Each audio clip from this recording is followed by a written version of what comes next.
Քաղաքացիական պայմանագիր կուսակցություն Սարիկ Մինասյան Սարի պես Գյումրու թիկունքին Քաղաքացիական պայմանագիր Քվեաթերթիկ համար 1 Նվաճում եմ ուզում արձանագրել Մենք ընթացս քննարկում ենք ճանապարհատրանսպորտային պատահարների հետ կապված մտահոգիչ իրավիճակները եւ իրականում քանի զոհ, քանի վիրավորել, որ մենք ունենանք, այս դրվագները չափազանց մտահոգիչ են եւ կարիք ունեն հետեւողական աշխատանքի, բայց պիտի փաստեմ, որ 2024 թվականի արդյունքներով 2023 թվականի համեմատությամբ ճանապարհատրանսպորտային պատահարների ընդհանուր թվի նվազում ունենք 299-ով, զոհերի թիվը նվազել է 45-ով, վիրավորների թիվը նվազել է 421-ով։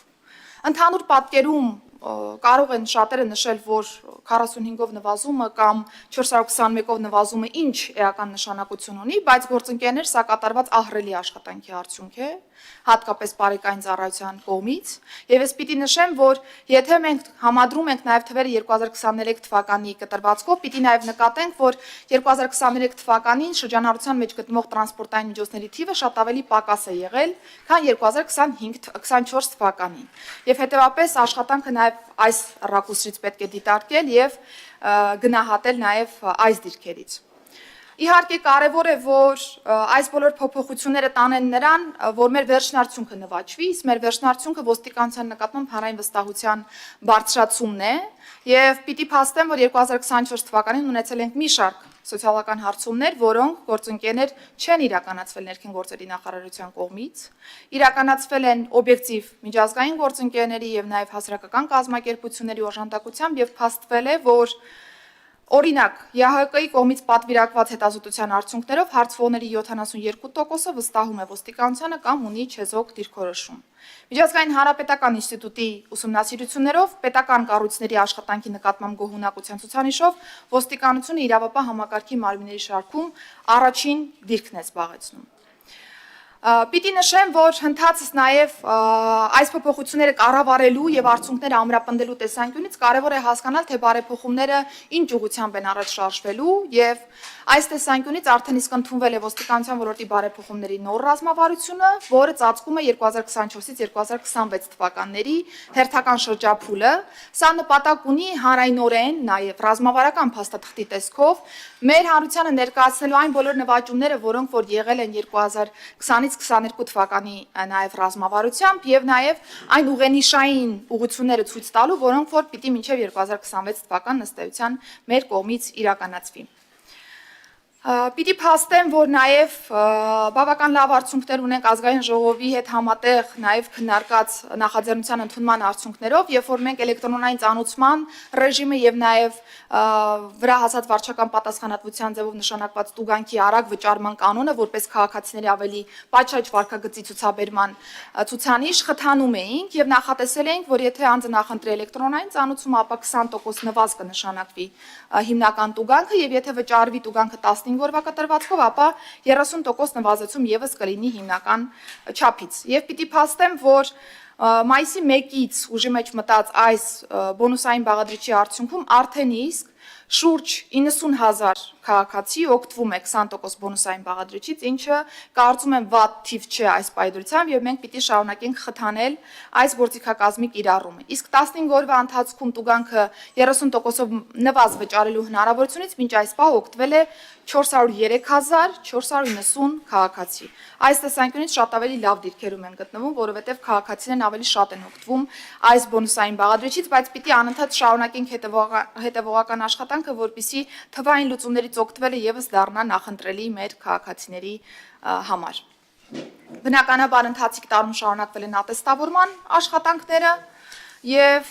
պիտի փաստեմ, որ ընդհանուր առմամբ ատեստավորման համար 2024 թվականի կտրվածքով դիմել է 8961 ոստիկանության ծառայող, որից դեռևս հաղթահարել է 1031-ը եւ 1808 փրկարար ծառայող, որոնցից դեռևս հաղթահարել է 592-ը։ Մյուսների մասով գործընթացը դեռևս ընթացքի մեջ է գտնվում։ Երբ որ խոսում ենք միգրացիա եւ քաղաքացիության ոլորտի մասով, պիտի նշեմ, որ մեր առաջնային նվաճումը եղել է այն, որ 2024 թվականին ի վերջո մեկնարկել է ԵՄ-ի հետ վիզաների ազատականացման երկխոսության գործնական փուլը, ինչը կարևոր նվաճում է այս տեսանկյունից, եւ սա թույլ է տալիս մեզ վստահորեն նշել, որ եվրոպական կողմը նաեւ գնահատում է մինչ այս պահը Հայաստանի կառավարության ձեռնարկած միջոցառումները այն բոլոր ոլորտներով, որոնք որ հիմք պիտի հանդիսանան ի վերջո Եվրոպական միության այդ վիզաների ազատականացման երկխոսությունը տրամաբանական ավարտին հասցնելու համար։ Կան ներկայացված մի շարք վիճակագրական տվյալներ, որոնք որ ներկայացված են նաև կատարողականում, ես չէի ցանկանա խոսքս ծառաբեռնել այս տվյալներով, բայց պիտի նշեմ, որ ինստիտուցիոնալ առումով եւս 2024 թվականին է հենց ավարտվել միգրացիա եւ քաղաքացիության ծառայության ձևավորումը որպես նախարարության ենթակա առանձին պետական մարմին եւ այստեղ եւս ունեցել ենք բաց մրցութային ձևաչափով կադրերի համալրման process, ունեցել ենք նաեւ վերապատրաստումներ մեր անձնակազմի համար եւ սրա արդյունքներով է բացառապես, որ ծառայությունը ձևավորվել է։ 2024 թվականին մենք ունեցել ենք ահռելի մեծ աշխատանք կատարված բիոմետրիկ համակարգի ներդրման տեսանկյունից եւ արդեն իսկ հայտարարված մրցույթ ունեցել ենք որակավորված հայտատուներ, այս պայծրությամբ ամփոփում ենք երկու որակավորված հայտատուի կողմից ներկայացված վերջնական առաջարկները եւ մարտի վերջին ըստ մեր ժամանակացույցի պիտի ունենանք հաղթող ընկերություն, որի հետ կկնքվի համապատասխան պայմանագիր, եթե իհարկե հաղթող ընկերությունը բավարարի մեր առաջադրած բոլոր բարձր պահանջներին բիոմետրիկ համակարգի տեսանկյունից։ Նշեմ, որ այս տարվա կտրվածքով եւ նաեւ անցած տարվա կտրվածքով շրջիկ ձևաչափով հանրային ծառայությունների մատուցում եւս եղել է մեր քաղաքացիներին, ինչու որովհետեւ մենք այն համոզմանն ենք, որ միայն ստատիկ գրասենյակներով հնարավոր չէ ապահովել ավելի մոբիլություն, ավելի հասանելիություն մեր քաղաքացիներին եւ հետեւապես մեր ծառայողներն անձամբ են այցելում տարբեր համայնքներ եւ ծառայություն մատուցում մեր քաղաքացիներին։ Արդեն այս տարի գործարկվել է 3 շրջիկ գրասենյակ, որոնք որ մատուցում են թե միգրացիա եւ քաղաքացիության ծառայության ոլորտին առնչվող հանրային ծառայություններ եւ թե նաեւ հաշվառման քննական ծառայության առնչվող ծառայություններ, որոնք բնականաբար հնարավոր պիտի լինի իրականացնել շրջիկ ձևաչափով։ Ըստ այդմ այս տարի շարունակելու ենք այս աշխատանքներն ավելի մեծ ինտենսիվությամբ եւ եթե կարիքը լինի գրասենյակների թվի ավելացման, բնականաբար մենք կգնանք նաեւ այդ ճանապարհով։ Աղետների ռիսկի կառավարման ոլորտին թույլ տվեք անդրադառնալ, պիտի փաստեմ, որ այս տարվա կտրվածքով, այսինքն 2024 թվականի կտրվածքով բավական մարտահրավերային է եղել իրավիճակը աղետների ռիսկի կառավարման ոլորտի առումով, որովհետև մենք ունեցել ենք Լոռու եւ Տավուշի մարզի իրադարձությունները, որոնք հսկայածավալ ջանք են պահանջել իրավիճակը ճիշտ կառավարելու եւ նաեւ հետամուտ լինելու հետաղետային վնասների վերականգնման աշխատանքներին, բայց ինչն է կարեւոր, որ մենք նաեւ ռազմավարական տեսանկյունից այս հարցին վերաբերել ենք ոչ թե որպես ցավալի դրվագ, որին որ պիտի անդրադառնալ եւ բնական է, որ պիտի անդրադառնանք եւ կարողանանք բոլոր վնասները չեզոքացնել եւ փոխհատուցում տրամադրել մեր քաղաքացիներին, այլ սա դիտարկել ենք որպես նաեւ քաղաց դաս եւ հնարավորություն դիտարկելու համար, թե ինչպիսի ինստիտուցիոնալ լուծումներ է, որ այս առումով պիտի տրվի, որպիսի աղետի ռիսկի կառավարումը շատ ավելի արդյունավետ լինի եւ մենք կարողանանք ոչ թե ցանկացած դրվագով կենտրոնանալ միայն փրկարար ծառայության աշխատանքի վրա, այլ գանք սկզբից գնահատենք ճիշտ աղետային ռիսկը եւ կարողանանք հասկանալ, թե ինչպիսի քայլեր է պետք ձեռնարկել, որպիսի հնարավոր վնասները լինեն նվազագույնը այս ամբողջ գործընթացում։ 2024 թվականի կտրվածքով եւ այս տարի եւս մեր խնդիրն է անտառային հրդեհների դեմ արդյունավետ քաղաքականություն ունենալ եւ ես պիտի փաստեմ, որ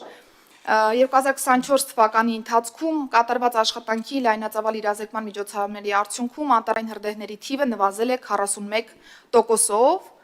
Սևանա լճի 3 հանրային լողափերում եւ նաեւ շողակաթ բնակավայրի ափամերձ տարածքում եւս իրականացվել է ծառայություն եւ ես պիտի փաստեմ, որ այն լողափները, որտեղ որ փրկարար ծառայությունը իրականացրել է ծառայություն, չի գրանցվել գետ 1 մահացության դեպք։ Այսինքն այն տեղամասերը, որտեղ թե ջրային պարեկները, թե փրկարար ծառայողները իրականացրել են հերթապահություն, այդտեղ մենք չենք ունեցել ջրահեղձման դեպքեր, ինչը կարծում եմ կարևոր ցուցիչ է հետագայում աշխատանքները այս տեսանկյունից շարունակելու եւ նաեւ մասնավոր լողափների հետ մեր աշխատանքներն ավելի ինտենսիվացնելու եւ ամրապնդելու տեսանկյունից։ 2025-ը գործընկերներ պիտի լինի փրկարար ծառայության մոդեռնիզացման տարի։ Ինչու եմ ասում փրկարար ծառայության մոդեռնիզացման տարի, որովհետև եթե պատմական հայացք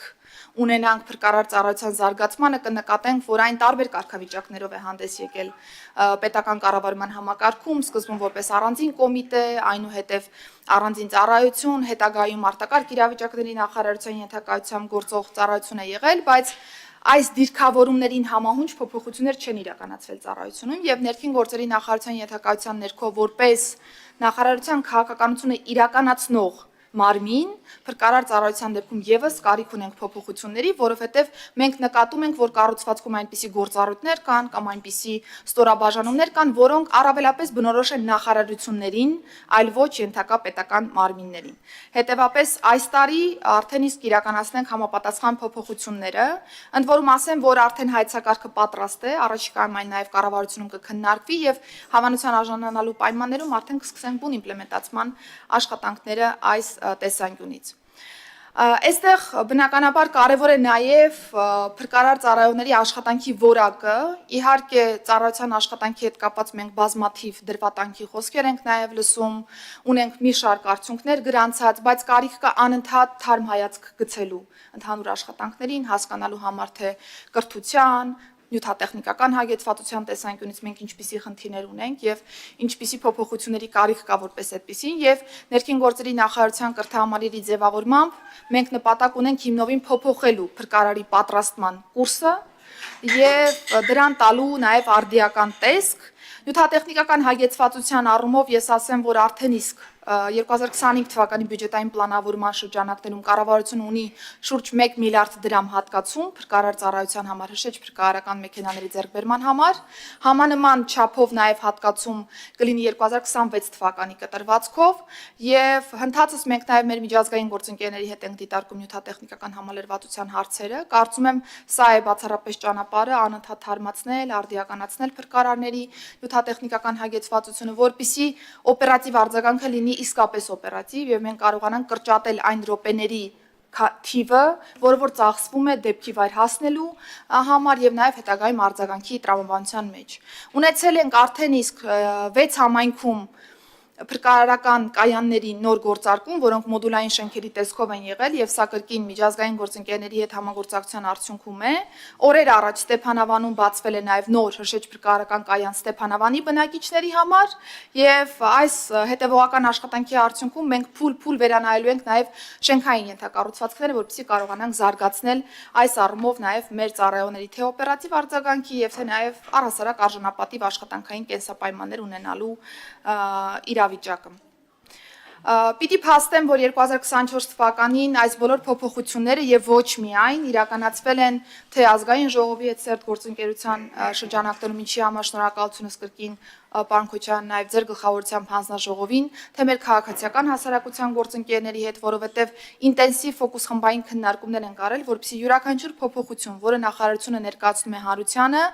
դա լինի հնարավորինս համաձայնեցված, հնարավորինս բոլոր կողմերի շահերը եւ կարծիքները հաշվարկած, եւ նաեւ այստեղ պիտի փաստեմ, որ մենք ունեցել ենք կայուն աջակցություն նաեւ մեր միջազգային գործընկերներից եւ սրան զուգահեռ պիտի նշեմ, որ ներքին գործերի նախարարության հետ համագործակցող միջազգային կառույցների թիվը գնալով ել ավելի է ընդլայնվում եւ նաեւ աջակցության ծավալները գնալով ել ավելի են ընդլայնվում, ինչը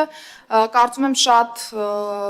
գոհացնող հանգամանք է նաեւ կառավարության դիրքերից եւ նաեւ ինչ որ միտեղ նաեւ վստահության ցուցիչ կարող է որպես այդպեսին ծառայել, որովհետեւ նախարարության հետ համագործակցությունը տալիս է արդյունքները, որոնք երկու կողմերը նկատում են, գնահատում են եւ արձանագրում են այս տեսանկյունից։ Շատ հակիրճ հարգելի գործընկերներ, այսքանը հաշվի առնելով ընդհանուր ռեգլամենտը այսօրվա